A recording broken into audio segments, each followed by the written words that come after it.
for coming. And yeah, a couple of things, just to make it a bit interactive. Are there people here that are not developers?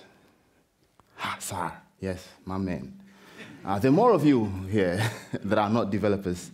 So only a single person that is not a developer. Oh, that's good. I don't count. Rashida does not count, sorry guys. Okay, that's cool. Yeah, well, as you all know, most of you are developers, except Sahar, sorry. As developers, we like to fix things, you know. So like if you give a developer that knows how to fix a Rubik's Cube, for instance, they'll just start doing it. Even if they don't know how to do it, what we do as developers is to actually try to fix something or solve a certain problem. So I thought it wise to think of a few riddles that I could just throw out there, and you can just give a shout if you think you know the answer to that riddle. Can we do that? There we go. So, what do you call the richest fish? Who knows that? The name of the richest fish. Goldfish. Huh! You were the first guy. I have to say, if you get the right answer, you get a book and an airport. So for you, my man, there you go. What's the answer? Oh, goldfish, goldfish. Can you get a hand of applause? Can we just applaud this man? Yeah. My man. Now, this is quite important. So where does the goldfish keeps the money? So where do the richest fish keeps the money? Yeah, that's a good one, isn't it? Who knows?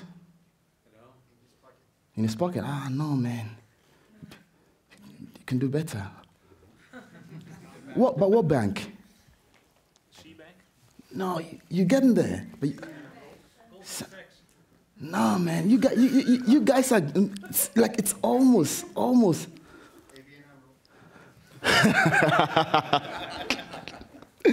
No, well, I think one more try. The person that tries, fail or not, you get this from me. So just give it a shot. It's yours. There you go.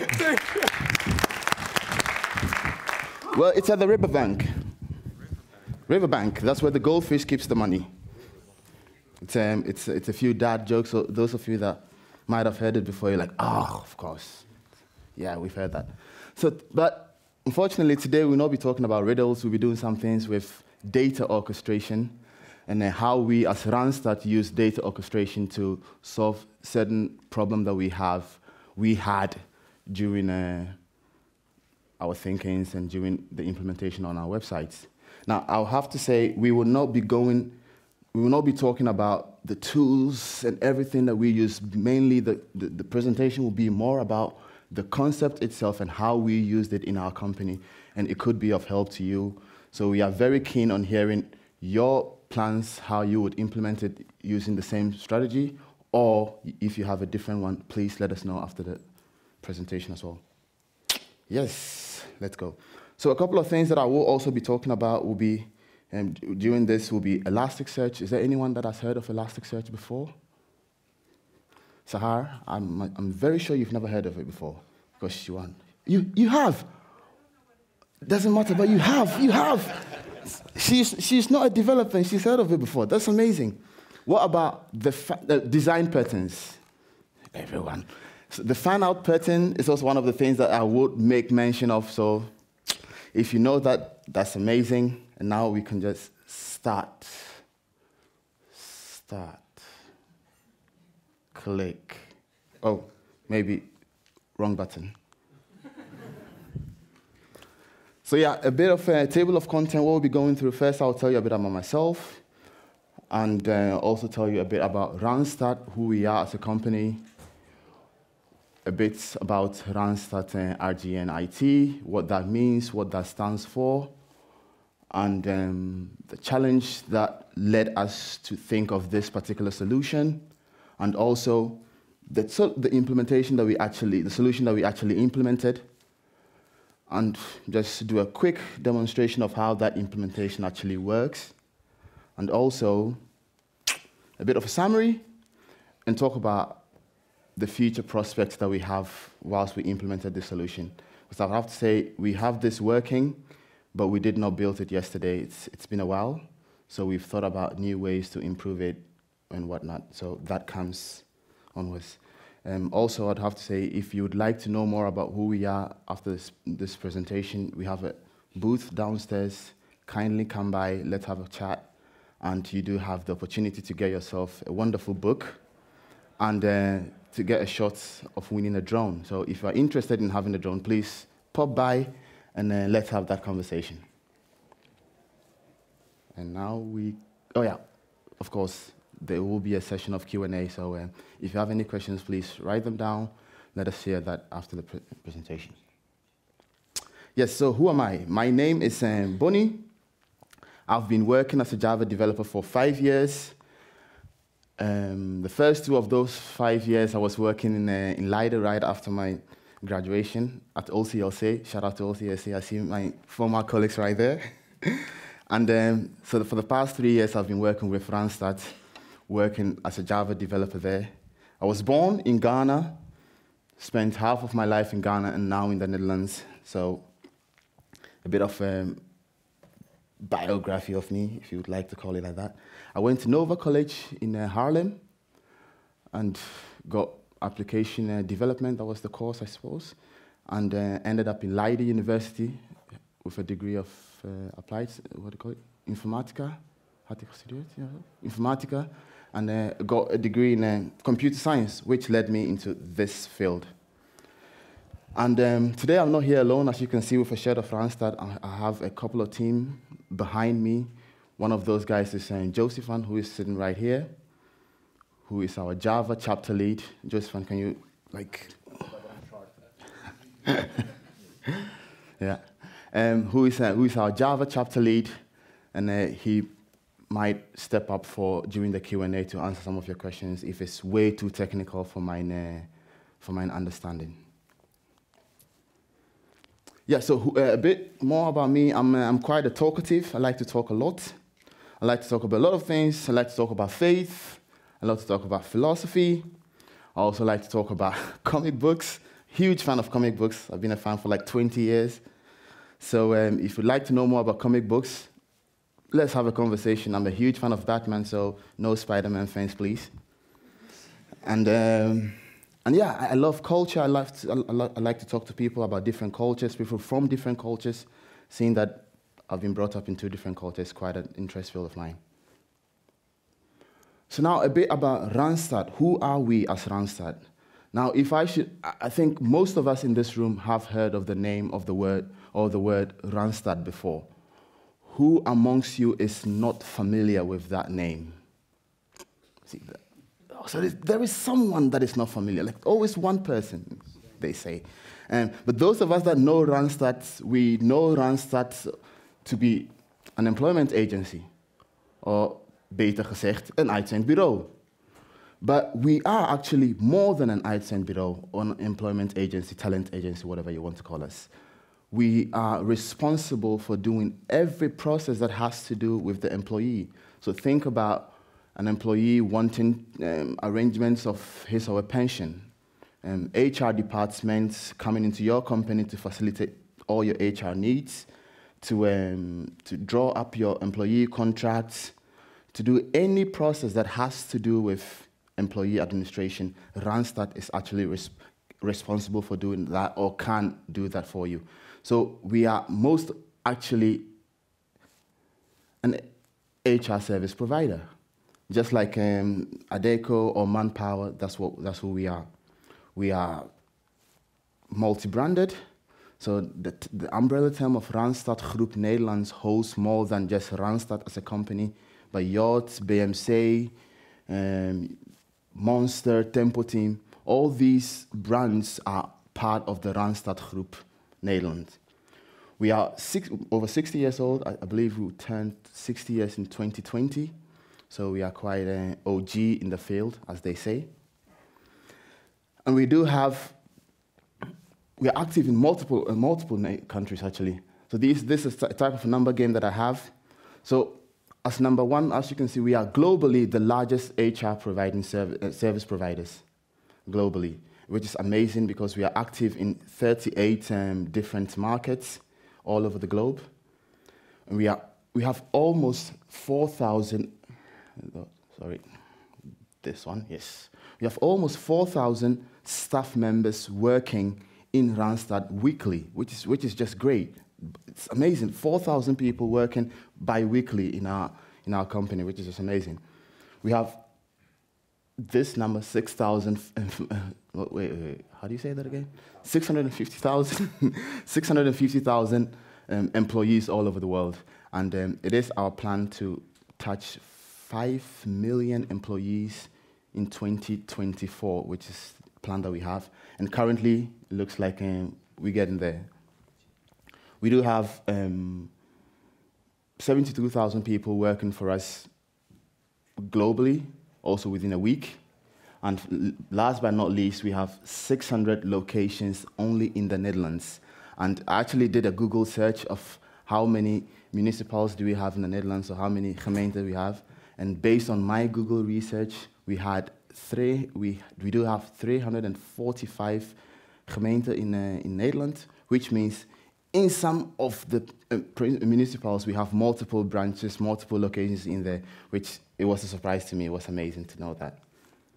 Another numbers game, in RG and IT, we have, so only the IT department of Randstad, we have more than, close to 400 IT developers in Randstad, currently at the head office. We also have around about 400 GitLab projects that is active in our GitLab. We have 36 Scrum teams, of which I'm one of them. I'm part of one. And we have 100 projects active every week. So basically, and these projects range from every other thing. It could be an app, it could be a web application, it could be an enterprise, something that we're doing, something in the cloud, you name it. We have them working we have them in our company, and we weekly work on them. Yeah, some of other applications that we do have in our company is a vacancy checker, which is very much on, if you go on the Randstad.nl website, you can actually just use it. Pick a talent is just one of the applications that we have implemented in our company, and also Smart Match, things that has to do with Python, data algorithms, artificial intelligence. We have all those applications in there.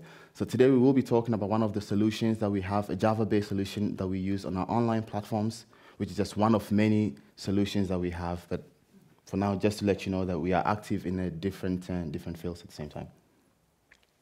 Yes, like I said, we are multi-branded. In the Netherlands, this is practically our Trinity brand, Randstad, Tempo Team, and Yacht. And I would quickly like us to just look through our websites to see what activities are on it. Now, this is the Randstad website. It looks amazing. But when you scroll down, you can see that, oh, we do things concern salary checker, beroepskeuze test. All these things are tools that we have built in our website that we do. But not to think about, we do have vacancies, obviously, and werknemers, werkgevers. We have functions and specialities all in there. And all these things, to make sure that this happens, requires a huge chunk of data. And the funny thing is, in order for us to create a very complete website, what you saw, we need to fetch data from multiple places. Client data, for instance, vacancy data, placement data.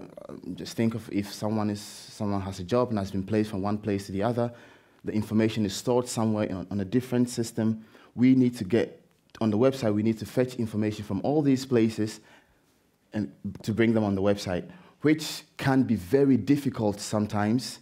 And this was one of the problems. This was the actual problem that we came across. So how do we make sure that we can render our web pages without having to labor so much to get the data from all these different systems that are actually also maintained by different teams, Some of them are legacy systems, so we can't change them even if we want to.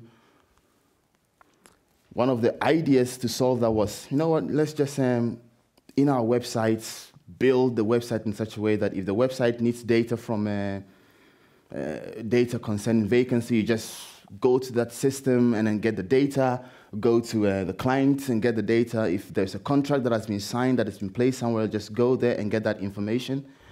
And well, this was one of the options. How many of you here think that this option is a good contender to do, to let the website do all these things? Who thinks that? I see no hands, so I think that's a sign that no one thinks it's a good idea. And well, we also didn't think that, because what happened is that if we allow the website to do all these things, what you then have is you have extremely slow websites. And the website will be responsible for doing things that actually is not meant for websites to be doing. You could just delegate all these functions to other applications to let them do that for you. So what we did, well, I have to say, if you do that implementation, it still will work. So I thought this meme quite brings across the sentiments that we would face if we would have done this. And is there anyone that is a fan of the Matrix movie? What is the name of the guy that gave the option red pill or blue pill? Morpheus. So we thought it's smart to ask Morpheus what to do next. And Morpheus being a smart guy, he showed us that there is a better way to make this happen. So we thought, you know what, let's just go and find out what the other option might be. And then one of our brainstorming, we came up, you know what, let's see how we can then utilize data orchestration to solve this conundrum that we find ourselves in. Now, for those of you that have not heard of this term before, I'll quickly go through, but those of you that have, bear with me.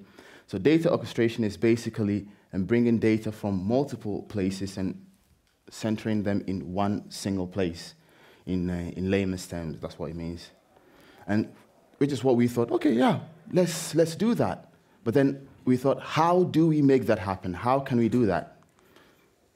Well, as you can see on your right, on my left. So on my left, you can see all the different types of data providers that we have, clients, placement, and whatnot. And your right, you can see the web applications that we would like all this information to come upon eventually. So we thought, no, well, we don't want to have direct communication to the systems, so we can just put a layer in between and to make sure that that responsibility is leveraged upon that layer. And as you can see, we developed two applications, one called the Jobs component and the other called the Search API. So what the Search API in this case does is just a simple application that allows us to write from Elasticsearch, and the Jobs component does quite a heavy magic, basically reading all these changes that happens on the legacy systems or the data providers and writes them on Elasticsearch. I will do a deep dive on that, don't worry. So at the very heart of our orchestration layer is the Elasticsearch. So I'd like to spend a few moments to talk about how Elasticsearch has been of a benefit onto us. Because we were thinking about a lot of things, but then we decided, no, let's go with this one for these various reasons. Elasticsearch has quite a high performance. Doing searches on Elasticsearch is relatively easy due to its caching systems that it has.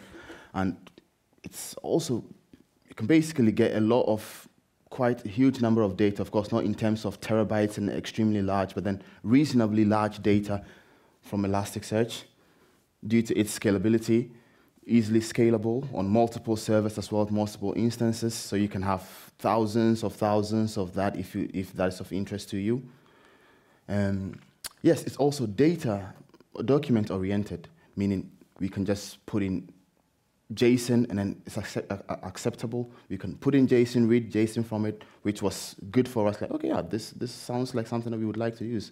And of course, schema-free. You don't necessarily have to define schemas for it. So no data definition required. You could if you want to, but it's not required in this case. Of course, JSON is one of the things that is accepted, so you could think about that. To know more about Elasticsearch, this a bit quite an elaborate features on Elasticsearch.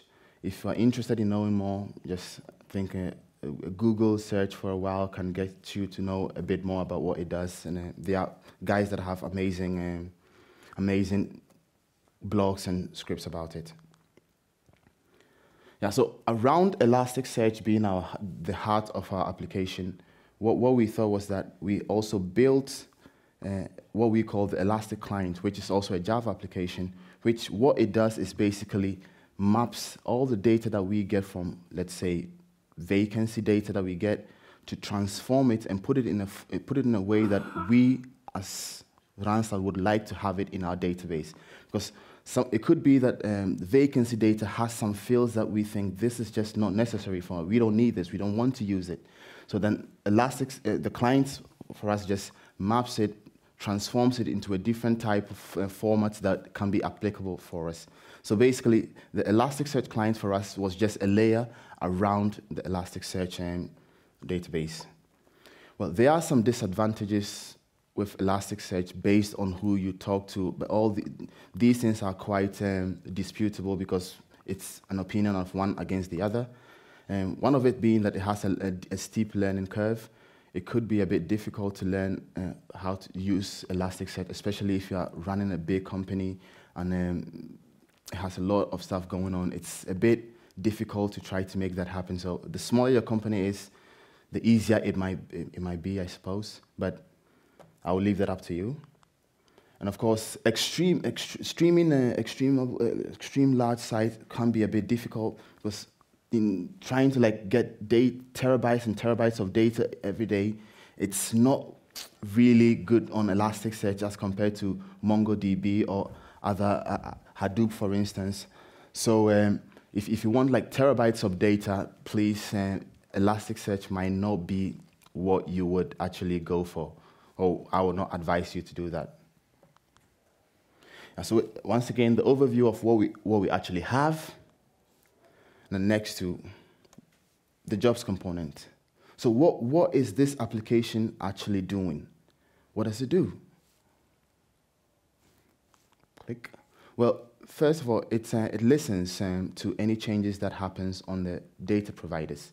So if a new vacancy is added, or a title of a vacancy is being changed, or a new placement is being added, basically it subscribes to a fan-out system on our bus, which just sends out the information, oh, I have a change.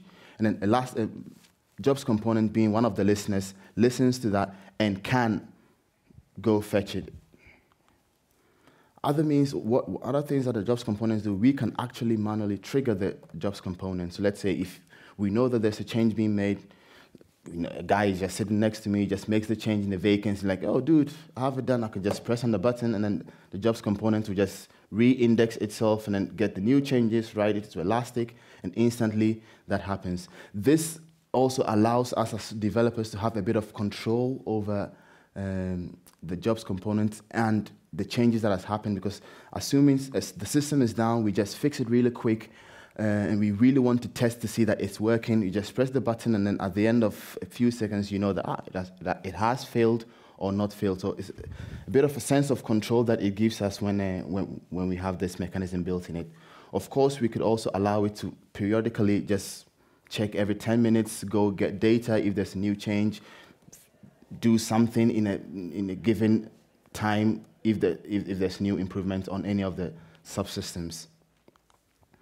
And of course, seeing that some of our providers are legacy systems, some of them really want to just directly communicate to jobs component that, hey, I have made a change, so, well, do something with this change. So what we did was also to build, to expose the jobs component so that other systems that might not be using the bust mechanism, the fan-out pattern, to just directly reach jobs component to say, hey, I have a change in there, do something with it. So over here, once again, the data providers, change happens on it, whatever the change may be, publishes it to a RabbitMQ server that we have. This is just a queuing mechanism. And then, so over here, we can then send the information across async to everyone. Hey, anyone that is listening, any subscriber to this particular change, let us know. Come for it if you're ready. And Jobs component just says, yeah, sure, I have need of this particular change. Go gets it, does a business logic around it, and then finally writes it into Elasticsearch for us. So like I said, the Search API is quite simple. So now that we have everything that we need in Elasticsearch from our web application or from our mobile apps or whatever application that we are communicating to, we just say, hey, just make some calls to Search API and go get the data that you want and then use it however you want to use it. For us, some of the advantages that we have implemented using it this way was that we are able to create a stable data access. So imagine on our website, if we were to approach all these individual systems differently, what happens is that if the client data provider falls out, our website does not have data for clients. Our website does not have data for vacancies because we cannot approach these data providers. So having Elasticsearch there in between gives us the ability that wherever any of those systems can fall out and we can still function perfectly without any care about it. Also, the Search API, the Elasticsearch, and the Jobs component are very much different components. They are not tied to each other compulsory, although they do communicate with each other, but they are separate entities that different listeners can approach them individually without having to go through the same process. So it gives us the opportunity to be able to divide responsibilities around our system and leverage each one to do different things without having to link them mandatorily. One of the disadvantages that we saw with, at least we see with this implementation also, is that we do have a data redundancy problem, meaning that you do have the same job on the vacancy is on the vacancy provider, but it is also in your Elasticsearch, which is then the same vacancy in two places. But we still thought this is still a good way we wanted to keep it like this because knowing that if the data provider goes off, we don't have to panic because we don't have vacancies anymore. So although it can be viewed as a negative thing, we still thought it's useful for us to have it this way. But we are very keen to hear more if anyone has any different ideas on how that could have been solved. So now I'll just do a quick demonstration on how that actually worked. And escape. So what I will do is basically show you our test environment. I don't have a lot of rights on this environment, I would have to say. Well, this is a website, so it doesn't really matter.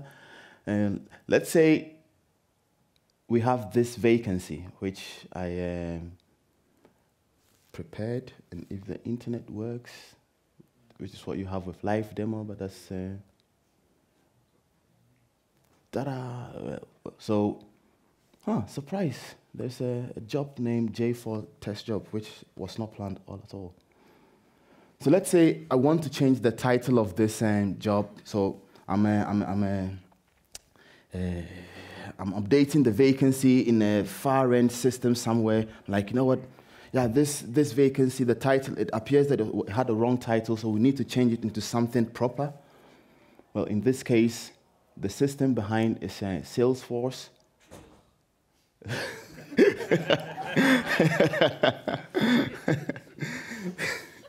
Well, the system behind is Salesforce. And so I just go here and I'm like, oh, you know what? Yeah, right. The title is wrong. So let's change it. If it's doing something, it's good. And that takes a while. Bam, bam, bam. Scroll down, scroll down, scroll down. Like, yeah, well, this title can be better. Does anyone have any creative title in mind? Goldfish. I think let's just throw J-Fall in there for the Okay, all the way down, and I say, save. Now, assuming this system is far off somewhere,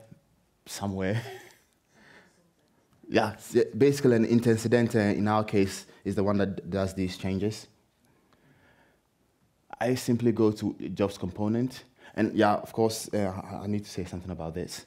So this interface is an internal interface for developers. So those of you that are thinking, oh man, it's not really fancy, I suppose as developers, you know that all you want internal applications to do is to work. It does what it's supposed to do. So the fact that it's running on HTML, whatever, doesn't really matter. It click on the button and it works. That's all that matters. And also, as you can see, all these indexes are different data providers. So data providers providing certificate, I don't know what that is, but vestiging, I definitely know what that is. Vacancies, vacatures, I know what that is. Plaatsingen, same goes. We have that for Tempo Team, for Yard, for BMC. And now seeing that I changed a job for the for Yard, I just go here and I'm like, you know what? Jobs component re-index to get the new changes that has happened. Now, in production, probably this will go then. A bus service will be sent out and then it will fetch on itself. But like I said, we can manually click on the button and make that happen during our test cases. So this is one of the scenarios. And just refresh to see if it has happened. Depending on the... Yeah. This is just an edit of a title, so it's quite easy to make it happen. And then I just go back. And I'm like, you know what? Refresh. I said refresh.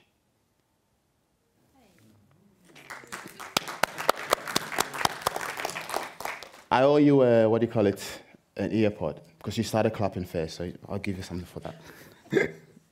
Yeah, so it is that simple, at least. It looks that simple. Make a change on the Salesforce, which is somewhere far away, and we can trigger it in a jobs component, which we made an application to fetch this change that has happened, and then by hitting on refresh button, for instance, a call is made through a search API to go an Elasticsearch to get this data and post it, show it on the website. So basically, by triggering jobs component, it fetches and drops it in Elasticsearch for us, which we can then also use on our website. I think we can now go back to the presentation. We're getting there, guys. We're almost there. We're almost there.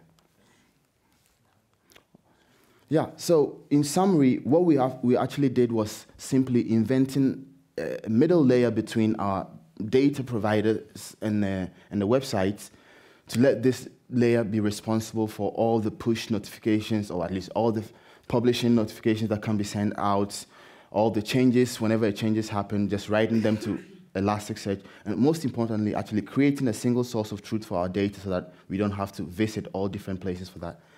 We gain speed in such case by simply, wait a minute,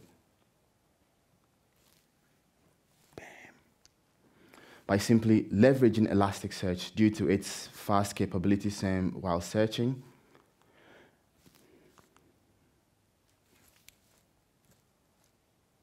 Reliability informed that when the vacancy provider, for instance, falls out, or the placement falls out, the website still has data because the data is not actually coming from the data source itself. It's coming from Elasticsearch, which is stored. So we always have content to provide on our website, on our apps, on our anywhere that you dispose of this data. And near content, near real-time content, because, well, when the change is made, it's not instantly on the website, unfortunately. I don't have an idea of how to make that happen, but when a change is made, jobs component has to take some time to get that data. Depending on how big the change is, we're looking at 2 to 3 minutes. So that gives us a near real time, but then probably it could be better. For now, this is what we've got. Yes, of course, thank you guys for coming. We would very soon enter into the Q&A session where we can hear what you guys think, what plans you guys have, some questions that you think we can elaborate on. So yeah, thank you very much for your attention. And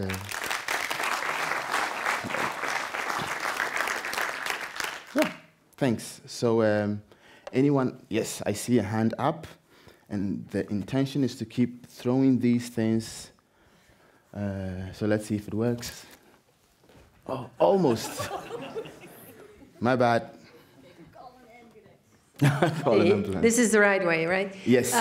How much business logic is in your job execution, considering mapping of data to match the website? Yep. Yeah. So, thanks for your question. Can I have my ball back? So, oh, that's a good one. Yes. Oh yeah, sure. Oh.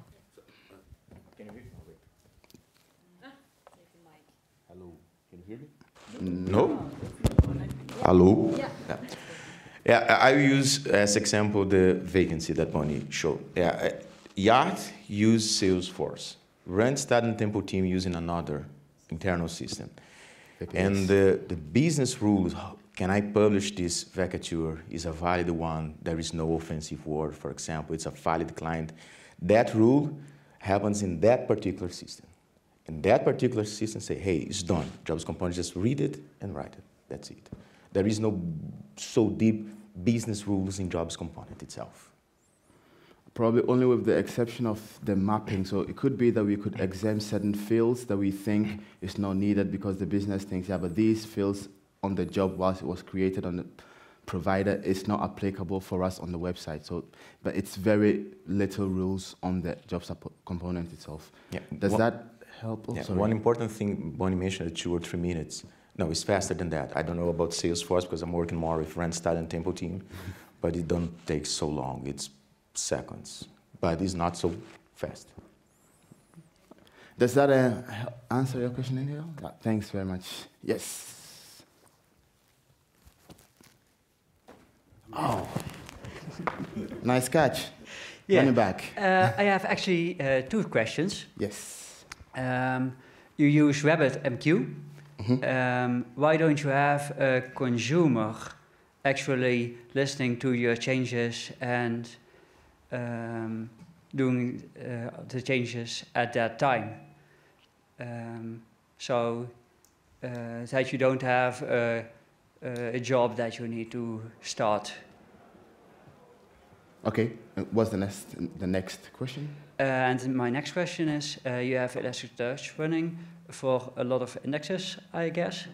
And how do you keep them performant? Because if you do a lot of writes over records that are already existing, then probably the cluster is getting slow. Could you repeat the second question again? I did not entirely get it. If you have Elasticsearch, you have indexes, and to do searches on your indexes, and you change your records more often, then the index on your hard disk is getting slower and slower because it needs to do a lot of re-indexing. How did you manage that? Okay, thanks. Yeah, yeah. Sure.